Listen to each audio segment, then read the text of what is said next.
내가 뭐 이게 종교를 철학을 연구한 게 아니라 지금까지 여러 가지를 다 섭렵해 본 결과 그와 같은 기본적인 논리가 전혀 한 번도 그것이 얘기가 주어진 적이 없었어요. 그래서 한번 논파를 해보는 거죠. 어디에서도 내가 지금 얘기하는 이런 얘기는 들을 수가 없어.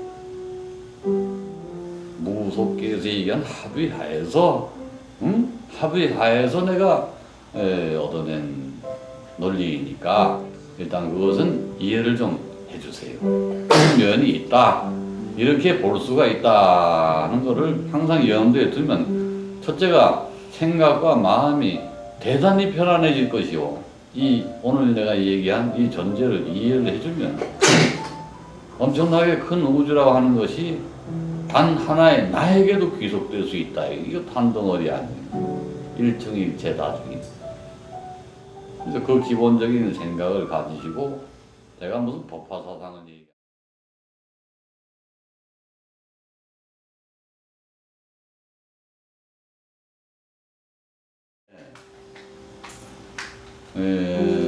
신하고 귀신하고 차이가 뭐냐 이런 얘기를 가끔 내가 물어봐요. 너희들은 도대체 신하고 귀신의 차이를 아느냐는 그런 질문을 가끔. 왜냐하면은 어떤 사람은 귀신도 신이라고 어떤 사람은 신만 신이라고 그러고 근데 재미난 거는 귀신은 그 실체를 어느 정도 자기들도 알고 막 대화도 막 하고 몸에 이제 입신해가지고 이 얘기도 막 하고 이러니까 아마 있나 보다 이렇게 대충 이제 거의 인정을 어느 단계까지 됐는데 신이라고 하는 거는 도대체 얼굴을 내밀지 않으니까 얼굴을 내밀고서 신이 나타나서 계시를 받았다는 건 뭐 성경책이나 이런 데나 나오지 이 신의 존재가 벌써 딱 등장하면 몽땅 다 종교야 종교. 그 참나 이상해 죽겠어. 귀신은 종교가 아니래도 등장하시는데 왜 신은 꼭 종교래 등장하냐? 그러면 종교 때문에 신이 존재하는 게 아닐까? 역설적으로 얘기하는 그건 아니라는 거지요. 그래서 내가 이제 신하고 귀신하고 사이에서 굉장히 그 갈등이 많은 걸로 알아요. 별것도 아닌데 왜 그러느냐 그러지만 사실상 모두 귀신을 신으로 알고 있지 않소? 거의 달라. 왜냐면 말씀을 하시는데 말씀을 신이 말씀하시는 거 봐도 신 말씀 잘 안 하세요. 정말로 인스피레이션, 영감을 준다는 정도로 이렇게 몇 가지로 짤막하게 메시지를 던지는 식으로 그것도 정말 난 그래서 누가 뭐 산에 올라가가지고서 10계명을 받았대. 불이 팍 내리면서 나는 거기도 보면은 무척 간략해. 뭐 하지 마라, 뭐 하지 마라, 뭐 하지 마라, 뭐 해서는 안 된다, 절대 그거 하지 마라 이렇게 해서 내리는 정도인데 보면 신의 말씀에 가지고 경전이 나오는 걸 보면 뭐 수도 없이 길고 책이 한 권이요. 심지어는 누구한테서 이렇게 계시를 받았다 해가지고 경전을 만드는 걸 보게 되면 가관이고 너무 호황되고 그래서 참 신을 현혹시킨다. 사람이 신을 가지고 너무 현혹시키는 게 아니냐. 신의 존재는 아무리 접하려고 해도 이게 잘 안 되지 않소. 어떤 영상으로 나타난다 해도 이 귀신인지 신인지 사실 그거 단정짓기도 어렵고 증거도 없고 뭘 가지고 대비를 해가지고 증명을 해낼 거냐는 거지. 신이 귀신과 다른 점은 매우 지혜롭고 고명하고 간결 명료하다. 복잡한 것이 전혀 없다. 그 대단히 태평스럽고 관대하고 때로는 용맹스럽기도 하지만은 때로는 말할 수 없이 갑갑한 존재이기도 하다. 그런데 일반인들은 그 말이 무슨 뜻인지도 알 수가 없어. 왜냐하면 언어적인 게 아니다. 첫째가 언어적인 게 아니야. 신의 말씀은 절대 언어적인 게 아니야. 내가 그분의 말씀을 듣고 그 말을 바로 그 자리에서 짤막하게 알아듣는다는 것이지. 그것이 말씀으로 온다는 것이 아니라는 거. 말씀이 아닌데 내 머릿속에서 말씀으로 느껴지는 것이지, 그 말씀이 말로도 들린다면 그것은 귀신이지 사람이야 바로. 신이 아닙니다. 귀신, 다시 말해서 60만 원 없는 사람입니다. 그 점을 첫째 잊지 마세요. 신하고 귀신 차이 엄청나요.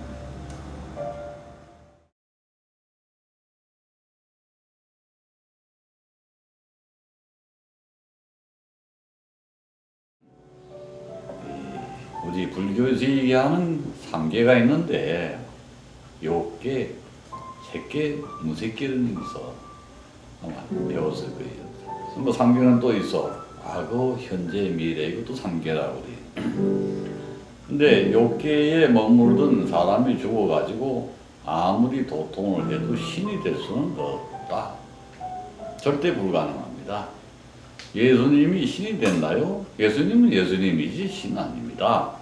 오죽하면 신의 아들이라고 했겠소. 그냥 신이라고 하지. 예수 신이란 말 들어보셨어요? 서가모니 부처님 부처님이지 신 아닙니다. 응? 부처 신이란 말 들어보셨어요? 신불이란 말은 있어도 불신이란 말은 없어. 부처님 신이란 말들은 저 미친 사람이라고 그러지. 사람이 어떻게 신이 되냐고 이렇게 얘기를 하겠죠. 마찬가지로. 그 점에서 정말 차이가 있습니다. 이 3계를 뛰어넘어서 존재하는 것이 신. 3계, 욕계. 욕계는 뭐냐? 인간이 가지고 있는 욕망이 닿아서 저질러지는 모든 세계 차원, 그것을 욕계라고 하고, 색계라고 하는 것은 무엇이냐? 사람뿐 아니라 모든 이 우주의 물질과 화동에 의해서 이루어지는 그와 같은 형성되는 세계를 색계라고 하지요. 그럼 무색계는 뭐냐 하면은 색계와 욕계가 다 포함이 되어 있는데 그 사이사이에 전체를 관장하고 있는 얼개와 같은 힘이 바로 무색계. 별도로 밖에 있는 것이 무색계가 아니고 함께 다 합한 거를 무색계라고 하는 것이 아니라 욕계, 색계를 다 포함해서 그 사이의 모든 구조를 장악하고 있는 그 세계를 무색계라고 하는 것이다. 포도알이 있으면 포도알, 송이, 포도알이 다 하나씩 맺혀져 있지 않소? 포도송이 사오면은 포도송이가 이렇게 보면 다 연결이 되어 있죠. 나중에 보면 다 따다보면 줄기가 쫙 남죠. 응? 그거를 가리켜서 무색계라고 하는. 아무 짝에도 못 쓰는 듯이 보이지만 그것이 없으면 질서가 무너지. 그거를 가리켜서 무색계라 한다. 왜 무색계라는? 색이 사라졌으니 무색계야. 색이라는 건 물질, 그리고 아까 했던 어떤 파동까지, 영적인 파동도 다 거기에 들어가요. 그래서 욕계, 색계, 무색계를 다 합해가지고 편의상 불가에서는 뭐라 하냐 하면 공계라고 하는 게, 몽땅 다 터뜨려서는 빌공자 공계. 그 모두가 다 포함되어 있으니 삼라만상의 변화 구조까지 다 포함되어 있기 때문에 이것을 뭐라고 할 말이 없어. 그러니까 차라리 비어있다고 하자. 일중일체 다중일, 일직일체 다직일이야. 들어봤죠? 네. 하나 속에 모든 오온이 다 포함되어 있고 그 하나하나는 또한 그 속에 모든 것이 포함되어 있다. 다시 말해서 아까 얘기했던 얼개가 다 연결이 되어 있다. 그러니 그 하나가 전체와 같은 역할을 할 수도 있다. 이런 무시무시한 논리가 들어가 있습니다. 그럼 이 얘기를 뭐 갑자기 귀신 얘기하다가 뭐 때문에 하느냐? 이 전체 공계에 또 하나의 이름이 뭐냐 하면 법이며, 그 법의 또 하나의 이름이 뭐냐 하면 신이에요. 불가에서는 법이라고 부르고, 불가가 아닌 외부의 철학자나 다른 종교의 사람들은 법을 신이라고 부를 뿐. 그래서 그 증거가 뭐냐 하면 비도자나 부처님이라고 하는 신이 있는데, 나는 그 부처는 신이라고 불러. 비로자나불은 법신불이라고 불러. 그래서 법신불이라는 말을 잘 들으면 법은 곧 신이라는 소리. 법신은 신이에요. 법의 몸을 가지고 그걸 신이라고 가리키는 거예요. 그 법칙을 운영하는 몸이니까 신이지 뭐예요. 예를 들면 인연법을 운영하는 신이 계신다 할 때 그게 법신불 아닙니다. 인연법을 운영하는 몸, 그것이 곧 신이다. 그게 비로자나불이다.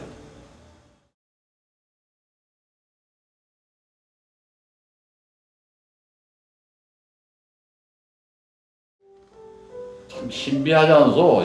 신이라는 건 신비하니까. 왜 신비하냐? 모르니까 신비하지. 알면 뭐 신비할 게 뭐였어요? 어떤 사람이 머리를 깎고 나니까 참 신비해 보여. 머리를 깎았기 때문에 신비한 거지. 저 사람이 왜 머리를 깎았을까 하는 뜻을 모르니까 신비한 거지. 이제 머리를 깎고 한 10년쯤 돼봐요. 뭐 중이니까 머리 깎았다가 되어버리면 그때는 신비할 것도 하나 없는 것이지. 어느 날 어떤 사람이 머리를 딱 깎았어. 그러면 왜 깎았지? 그동안에 공부 열심히 하더니 이제 죽은데 되나? 머리를 깎았다는 것처럼 이유를 모를 때는 신비하지만 그 사람이 10년 정도 지나서 머리를 깎은 상태로 계속 있으면 원래 머리 깎고 있는 사람인데 중이래 이러면 그냥 끝나는 거야. 그건 어느 도단이다. 딱 아무런 말할 가치도 없고 거기서 끝나는 것이지. 그런 어느 도단이야.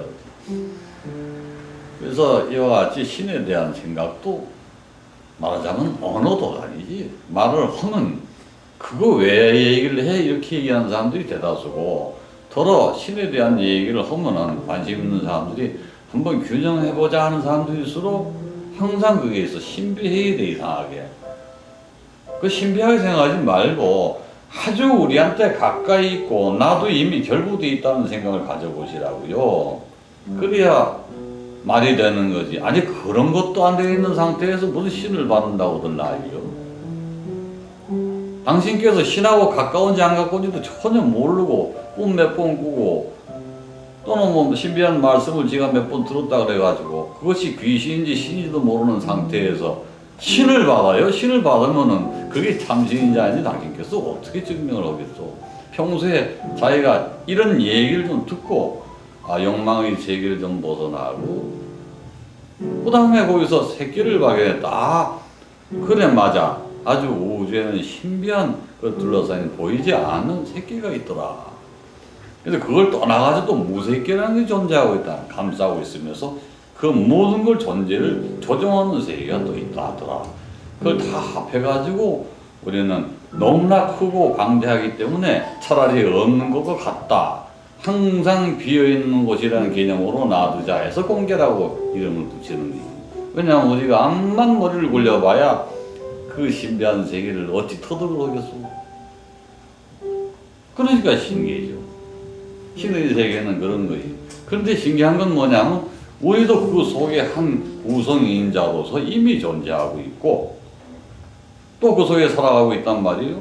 그러면서 그거는 무시하고 신의 존재가 별도로 있어가지고 그 신이 나한테 다가와서 나한테 힘을 줘가지고 그걸 받아가지고 그 신을 구사하면서 어떤 사람이 먹고 살면 무당이라고 신을 받아가 사업을 하면 신 받아서 사업자 되는 성공한 사업인이라고 하고 그 신을 받아야 기술자가 돼가지고 달인이 되면 대단한 장인이라고 하고 뭐 그러는 것이겠지. 무엇을 선택하든 그것은 자유. 그러나 신의 개념이라는 거 그거 우습게 생각하면 안 되죠. 그냥 십자가에다 매달아놓고 신이라고 하고 부처에다가 짱 박아놓고 신이라고 말이야. 이런 거는 웃기는 장난에 불과하고 왜 하필이면 신 옆에 종교를 갖다 붙이는지. 신은 우리가 믿건 없건 존재하고 안 믿어도 도와줘요. 내가 신을 안 믿는다 해도 신은 도와줘요. 지가 바르게만 살면.